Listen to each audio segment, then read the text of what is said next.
ఓం నమో వెంకటేశాయ. ఈరోజు మనము తూర్పుగోదావరి జిల్లాలోని అమలాపురానికి 35 కిలోమీటర్ల దూరంలో ఉన్న అప్పనపల్లి బాలబాలాజీ దివ్యక్షేత్రాన్ని సందర్శిస్తూ ఆ ఆలయ చరిత్రను తెలుసుకుందాము. ఇక్కడ స్వామివారిని బాలబాలాజీ అని పిలుస్తారు.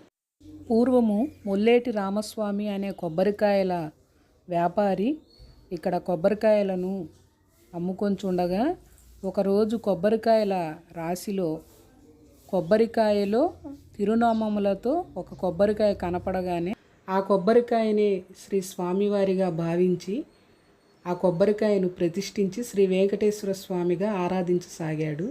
అది దినదిన ప్రవర్ధమానమై ఈ క్షేత్రము అప్పనపల్లి బాలబాలాజీ క్షేత్రంగా దినదిన ప్రవర్ధమానమైనది. దేవాలయం చుట్టూత కొబ్బరి చెట్లతో ఆహ్లాదభరితంగా ఉంటుంది. ఇక్కడ అప్పనపల్లి బాలబాలాజీ దేవస్థానము. ప్రధాన దేవస్థానమునకు కొంచెం దూరంలో పురాతన దేవాలయం కూడా ఉంది. అప్పనముని తపస్సు చేసినది ఇక్కడేనని అంటారు. అందువలనే ఆ ముని పేరు మీదుగా ఇక్కడ అప్పనపల్లి అనే పేరు వచ్చింది. ఇక్కడ